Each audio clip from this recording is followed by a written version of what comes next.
ఉందో తెలుసు.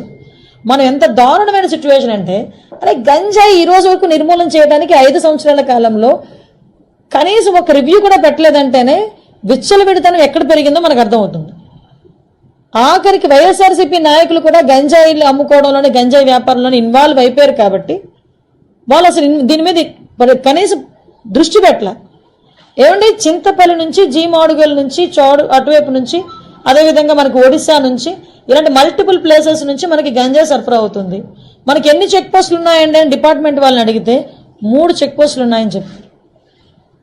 3 చెక్ పోస్టులు ఉన్నాయి. ఎందుకు రాదండి లోపలికి?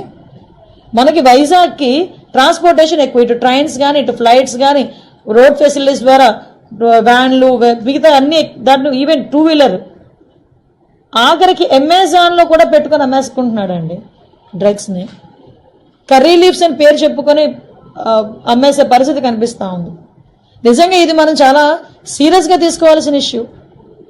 అంటే అంత క్రిటికల్ సిచ్యువేషన్లో ఈరోజు వైజాగ్ పరిస్థితి ఉంది. నేను ఎందుకు దీని మీద ఇంకా ఛార్జ్ తీసుకోకుండానే నేను రివ్యూ పెట్టానంటేనే ఒకసారి దీని సీరియస్నెస్ ఏంటన్నది ఆలోచించండి. నేను ఇంకోటి కూడా చెప్పాను, టాస్క్ ఫోర్స్ ఏర్పాటు చేయండి. ఈ రోజు నుంచే టుడే ఆన్వర్డ్స్ ఆఫ్టర్ 8:39 గుంపులుగా పిల్లలు ఎవరైనా ఉన్నా గంజాయిలు తీసుకుంటున్నట్టుగా రోడ్డు పక్కన ఉన్నా చీకట్లో ఉన్నా మీకు నచ్చిన పని చేయండి అని పోలీసుల వాళ్ళకి నేను క్లియర్ ఇన్స్ట్రక్షన్ ఇచ్చాను.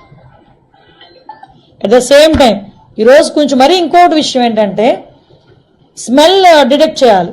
వీళ్ళు డిటెక్ట్ చేయాలి ఈ గంజా ఎక్కడ ఉంది ట్రాన్స్పోర్టేషన్ టైంలో. స్మెల్ డిటెక్ట్ చేయడానికి రెండు ఉన్నాయి డాగ్స్ పైన. 2 అసలు నిజంగా ఈ రాష్ట్రాన్ని ఏమి చేసేద్దాం అనుకున్నారు ఈ 5 సంవత్సరాలు? నాకు అర్థం కాల.